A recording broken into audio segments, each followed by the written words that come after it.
Welcome to another episode of Daniel's Camper. So today I'm going to be installing the sound system. This is going to be really fun. I'm really into like car electronics and stuff like that, so this is more down my alley. I know what I'm doing. I've done this a couple of times before, so hopefully I can make this a speedy video, but it's going to just try to explain some stuff to you guys along the way. It's going to be a bit different to your average car stereo install, meaning that we're not using car stereo speakers and parts. We're using a little bit, but we're using a bit of a mix and match. So this is actually a Philips hi-fi indoor speaker. So this is for, like, you connect it up to your TV, chuck it into your TV amp or something like that, or a hi-fi amp. So that's what those are. I got 5 of them and a sub that went along with it for 25 bucks off Gumtree. So my logic being that's a lot cheaper than spending 100 plus on 4 car speakers. So also I've got a power box amplifier here. It's a 4-channel amp. Bought this online a little while ago. I've upgraded since in my car, but yeah, this is what I was using for a little while there. And so I'm going to use this to power our speakers in the van. It's going to be good because how I plan on doing it is using the remote wire, and I'm going to have a little switch that I can turn the amp on and off independently of the ignition.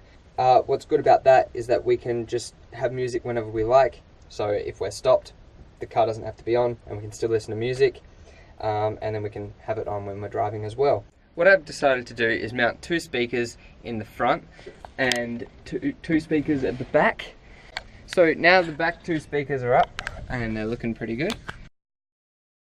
So the front speakers are now drying. They've been glued. I actually used quite a bit of glue, and now they're going to look like that. Those stands are just in there for spacers, so they're not right on the bottom. So I'm getting into some electrics now, and to make sure that we do this all properly the first time, I'm relocating the battery down to underneath the seat finally. So this is the stock battery compartment.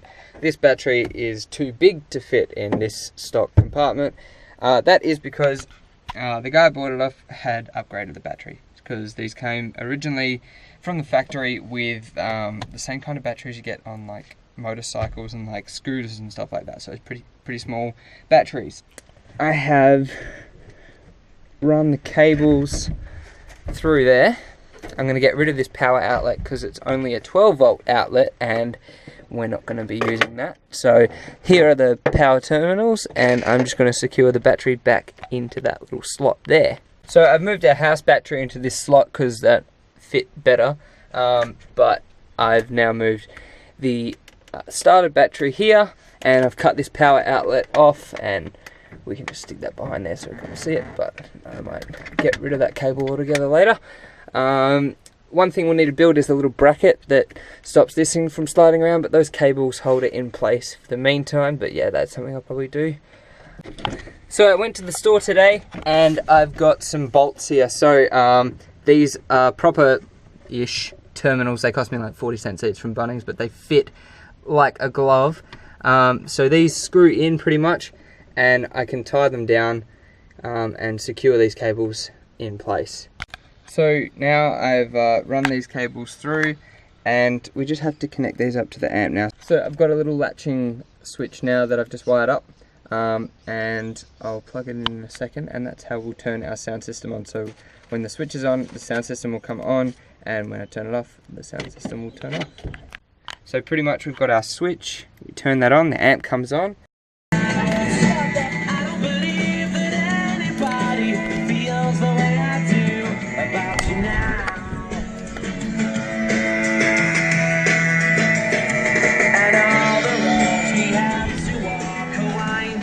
How's that, Harrison? Good! Guess who's back?